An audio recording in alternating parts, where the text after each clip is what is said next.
Hello and welcome to this episode of the Mixtape podcast. This is where we take a deep dive into the inspirations and influences of my guest as I ask them to select 6 tracks for their imaginary mixtape. Track 1 is an attention grabber. Track 2 is a song they sing in the car or the shower. Track 3 is a cover version. For track 4, I'll ask them to pick a song they wish they could have played to their 18-year-old selves. Track 5 is a song they would use to woo someone. Track 6 is a track that my guest feels doesn't get the attention or recognition that it deserves. If you'd like to support the creation of this podcast, it's patreon.com/mixtape podcast, or you can check out the link in the description below. You can join for free or subscribe for as little as $2 a month. There's lots of other Patreon-only content on there, including the opportunity to ask guests a question and to have a personalised mixtape playlist curated by yours truly. There's lots of other ways you can support me, a like or a follow on social media.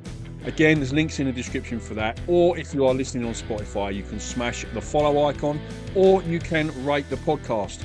All of these little things go a long way towards growing the platform, and I really, really appreciate it. Thanks so much for listening, and I hope you enjoy this episode. Hello and welcome to this mixtape for KCR 102.5 and the mixtapepodcast.com. Joining me today is an absolute pleasure to be chatting to Dryden Mitchell from Alien Ant Farm. How are you, Dryden? I'm doing good. Thanks for having me.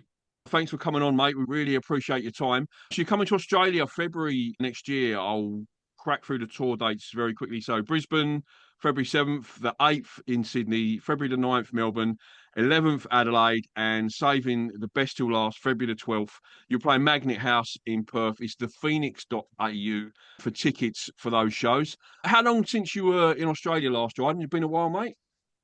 Yeah, I was a little shaver, man. I was naive and a crazy little kid. I can't even remember the year. It's just been way too long. I was just one of these places where I thought we'd be seasonally going to. And Yeah. I don't know how we let that one slip through the cracks because you live there. It's beautiful. Yeah, So it is, mate. It is absolutely. Yeah, yeah. Did you ever get, when you played before, was it a big day out or anything like that, a festival like that, or was it just a there tour? was, I don't know how many I see. I actually seen some performances here and there from that big day out in 2002 or something like that. Yeah, But yeah, we did some venues as well. And yeah, music's music. People, yeah, crowds are crowds. And I don't want to lump you in with everyone, but we're all humans. And it's like yeah. a great show can happen anywhere, and a miserable show can happen anywhere too. So I'm excited to just give it a go and hopefully create some vibes and a night for some people that grew up, maybe Ant Farm was one of their high school records or college Yeah. records or whatever it was we were listening to when we were little guys. Sure, sure. When you're on tour, Dryden, like when you're somewhere like Australia, do you like to get out and see the sights? What does a typical day look like for you when you're on tour, mate?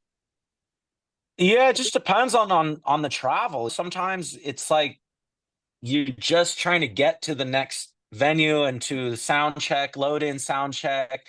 Then you want to like squeeze in a nap, and then all of a sudden the show, and then you have to get in the sprinter or van or bus or plane, and then you realize you didn't really do much of anything, which is crazy. And I feel like I've been to all these impressive places in the world, and I've seen the backstage of a bar and grill, or Yeah. sometimes even just sitting in a kitchen or something. Okay, yeah. I've been to Singapore. I think I was in the airport. Or the older I get, I do to try and see more than I used to chase the alcohol or a girl or whatever it was preoccupying my brain when I was younger, not so much anymore. So I like to try and get to, I don't know, play around a golf or do some hiking. All that boring dad type stuff is my Yeah, speed now. I'm with you there, mate. I love a game of golf. Some beautiful courses in Australia for sure, mate. And Mhm. set list wise, Dryden, what can people expect? Are we looking at like a sort of greatest hits or more from the new record? What are you going to be bringing? Yeah, we try and just cover the gamut.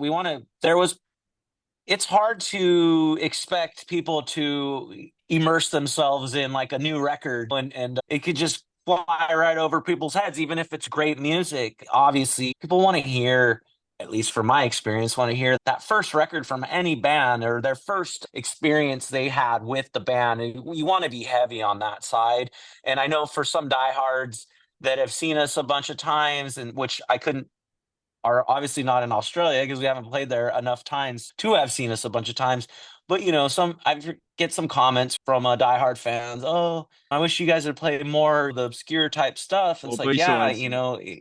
we like to do that too, but you got to keep that vibe going of some familiarity. You got to pepper that set with the obvious ones. Sure, sure. Do you get people like that who like Taylor Swifty sort of type fans who come to every show on tour, or do you have like your diehard hardcore fans like that? If Taylor Swift has probably like 70,000 of those, we probably have 70 of those. So yeah, they sprout up. They're few and far between, but we love them all the same. Sure, sure. And I don't want to make you feel old, Dryden, or anything like that. But it's 25 odd years since your first record, and I Hmm. always like to ask bands who've been in the game like that sort of long, like, how has the band developed over that time in terms of like songwriting and dynamic, and how has it is it the same as it always was, or have you developed your process over that sort of time? I always fancied us not having a formula per se. So I don't know if, I can't even say it's changed because there's never really a total rhyme or reason other than someone have changed in the sense of we did a lot more staring at each other in an actual physical room jamming like that, where nowadays we can send, not that it's that new technology of just sending an mp3 over to someone and then adding, I can throw in a guitar, Terry's guitar part, I can just chuck into my DAW and start riffing on right away. That technology has been around for 20 years anyways, but yeah, not as much in the room sweating it out, which I, that's a great way to do it, honestly. Maybe I might romanticize about bands getting in that room. That being said, we all have our lives and families and whatever else interests us. Yeah, I think the best way for us is to share these ideas via email. And Mm. it's cool because every time I get a new email from one of the guys and I see that it's an MP3 or with the working title, I know that they've added something to it. So it's Yeah, cool to yeah, open up that little gift where you're like, yeah. oh, I wonder what they put on it. And it's that little moment of waiting for it to download is always exciting. Okay, Dryden. Let's talk about your mixtape tracks now, mate. Whenever I get anyone to come on the show, I always like to ask them to make up an imaginary mixtape or these days a playlist and pick some tracks for it, and we'll have a quick chat about each track. Whenever I kick off the radio show or the even like I make up a playlist or whatever, I always try and go in with an attention grabber, mate. So Okay. what would be your track one attention grabber for your mixtape, mate? This was a band called Mordred, and they were from Northern California. They didn't get much notoriety and love. To me, they did, and they had a song called "Falling Away." And they're older band, but I remember just loving Mordred. I've only seen Mordred two times, but "Falling Away" was just this chorus. I remember just hitting me over the head, and I remember just like listening into it 1,001 times. And they were they were the first band I ever heard that had a DJ, and that's not really my thing anyways, but I felt like they did it properly. I don't know, they didn't wreck their verses and choruses with over saturating with just ridiculous scratching or anything, but the "Falling Away" was just an attention grabber for me, and I remember it changing the way I wrote music. So yeah. Yeah.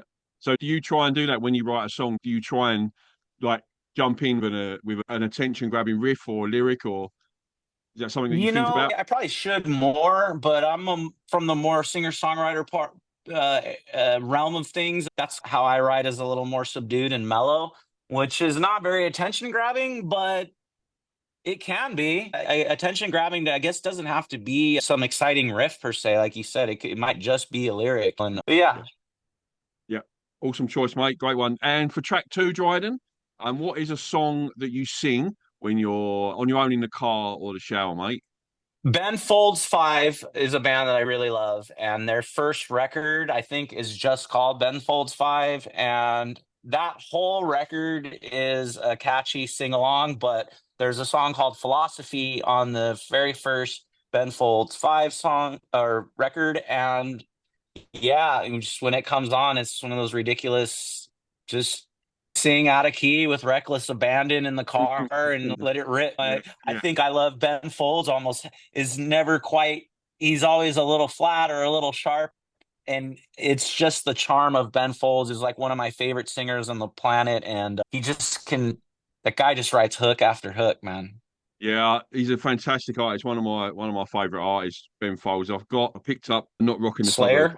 What's the other one? Battle of Whoever Could Care Less. I Oh, picked that up on. the Battle of Who What? Could Care Less. Yeah. Yeah, yeah. I picked that up on vinyl the other day. Yeah, stoked with that. There's some great tracks on that. Brick. Yeah, dude, every time. Yeah, but that philosophy song is just such a creeper. It starts Yeah, out so mellow and just turns into this opus. He's yeah, yeah. badass. Yeah, no, he's awesome. I'd love to see him live. I've never seen him live, but yeah, that's high on my list to see. I'd love to see Ben Folds. All right. And track three, Dryden, is what's your favourite cover version, mate? That's something I would imagine you know a Yeah. lot about, being the creator of one of the probably best known and awesomest cover versions of all time. What's your Too favourite kind, cover too version, kind. mate? Jose Gonzalez are you familiar with Jose Gonzalez? I have. I've seen him live at the Union Chapel in London in a little church. It was one of the best gigs I've ever been Oh, to. Yeah, yeah, yeah, that's awesome. So yeah. yeah, he did a song called, I thought it was his song when I first heard it, but it's called Heartbeats, and it was Mm, originally by The Knife, that mm, kind of 80s sounding mm, retro electronic band. And so when I heard Heartbeats from The Knife, I was confused for a moment. Who did this song? Because it's, yeah, and then finding that they were the ones that did it, because it's such a beautiful song from Jose. It's yeah. crazy to see both sides of the coin. I'm like, wow, the same song being perceived in these through these two different lenses just blew my mind. It really Yeah. did. And it's beautiful both ways, but I love Jose Gonzalez's take on that song so much. That is a fantastic cover, and like you say, it is one of those that people are never sure. I think because the Knife are not that well known, Yeah, it was never and a big enough song by yeah, Jose or yeah, them. So it was yeah, it's such a great one. it was very popular in the UK because I'm not sure about America, but it was used in a Sony TV advert in the UK. Oh, I So didn't know it's that. yeah, it's quite that track is quite well known in the UK for that Okay. reason. And it was quite a memorable advert as well. If I remember Yeah. rightly, there was like thousands of coloured balls. It was like a street setting in maybe somewhere like San Francisco somewhere. It was really steep, and there was Uh, thousands of coloured bouncy balls bouncing down the hill. I'll Yeah, check that out when that we get track. off. Yeah, yeah, I'm gonna check yeah. it out. It's a, yeah. So that's quite well known. Yeah, so I think that's one of them where a lot of people believe that to be the original because it was maybe the first time they heard it or whatever. But yeah, just briefly, I didn't want to talk about it, but since we're talking about cover versions, like Smooth Criminal, what was it? How did it feel like when you put that? When you recorded it? Did you have any idea it was going to be as massive as it was? No, because we never really, I don't know that we intended it to be a single. Definitely not that soon into our rollout. So yeah, we loved the hell out of it. And it sounded great just through the speakers when I got a kick out of just hearing that song, a little octane behind it. I always loved the song. I love everything Michael Jackson.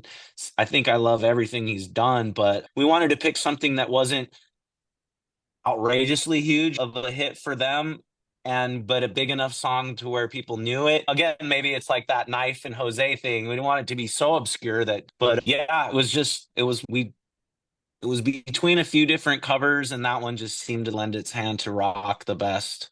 Yeah, no, it's a fantastic cover, mate, and that has been picked a couple of times for that category on this show. Yeah, Oh, that's cool. why wouldn't it be? It's a fantastic track. All right, track four, Dryden, is what's a song you wish you could play to your 18-year-old self? I'm not familiar with too much of his music, but that Lucas Graham song, 7 Years, where he goes, once I was 7 years old, and he Oh, goes yeah, yeah, through out yeah, to when he's yeah, yeah, 60 yeah, years old at yeah, the end of yeah, it. I remember losing my shit a little bit and like tearing up at how just like lyrically powerful that song just was like. Again, I was not expecting to get moved by Lucas Graham, and then all of a sudden I was like, bro, this is like one of the best lyrical pieces I've ever heard. And so, yeah, again, I pulled that one out of the hat when I was looking over the just to my 18-year-old self. I didn't know if I needed a lesson or anything. I just think that that time in my life it would have been cool to hear that song. yeah. No, that's a great choice. Fantastic track as well. I'm going to move through them quite quickly, Dryden, because I'm conscious of the time, mate. Track 5, Dryden, is if you were trying to woo someone, let someone know that you're romantically interested in them. What's the track you would use for that, mate? Yeah, that one I had about 100 for that, but I whittled it down to "Unravel" by Bjork off the Homogenic record, and she says something about just miss while you're away, my heart comes undone, and she says like when you come back, we'll have to make new love, and it's just I don't know when Bjork is hitting on all cylinders, which is that entire Homogenic record. It's like that whole thing is a love masterpiece. So yeah, Unravel is a crazy good love song. Amazing choice. That's Never need an excuse to play Bjork on the show. I'll play loads of Bjork and Sugar Cubes as well from back in the day. nice. Yeah, great choice, mate. Great choice. All right. And Yeah. just to round out your mixtape, Dryden, track 6, what's a track that you feel is maybe a little bit underappreciated, doesn't get the recognition it deserves? Uh All Along by Kid Cudi. It's probably my favorite song of all time. He sings out of key. He's just I almost feel like it's a day in the life of a very insecure person, and I find comfort in the fact that someone that amazing is even more insecure than me. And it's just like I don't know if I'm having a bad day or a good day, and then that All Along song comes on. It's just like wow, I just love that. Again, that guy's one of my favorite singers, and I don't even know if he can sing. And that's pretty powerful to when someone does that, man. It blows your mind because when you're moving someone with I don't know how to express what that does to me when someone with just a little bit of it doesn't take a lot of pitch and key to get that idea out and, and make you well up. Yeah, no, absolutely. My favourite song of all time is by a American singer-songwriter called Vic Chestnut, and very Dylan-esque in his sort of vocals.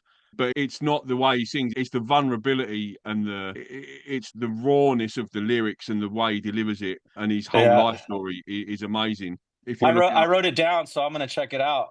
the song's called "I Flirted with You All My Life."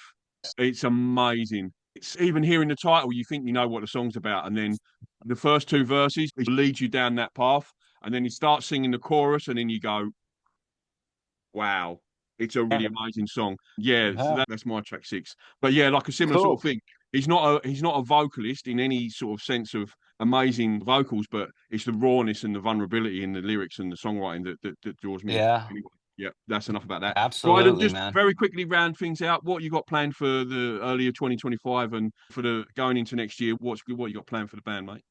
We got sprinkles of shows here and there in the UK, in Italy, with you guys. We're just trying to piece together our version of a good time, and we take shows in as they come and try and get some anchor dates, and then lily pad our way into setting it up to be a tour. And in between that, I'm trying to be as good a dad as I can be, and run my dogs every morning up the hill, and be grateful that I can do all those things with a clear head. Yeah, Stay absolutely. sober. Absolutely. Dryden, thanks so much for coming on the show. I really appreciate your time. It's the Phoenix to you. The tickets for any of the Australian tour dates, and for WA listeners, it's the 12th of February in Perth at Magnus House. Thanks so much, Dryden. I'll see you when you get here. Safe travels, mate. All right. Thank you, Mark. Take care, mate. See you later. Thank you so much for listening to the Mixtape podcast. All the links that you will need are in the description below. Link to my Patreon, my guest website and social media, my social media, and the link to the Mixtape tracks playlist as chosen by today's guest. Thanks so much for listening. Until next time.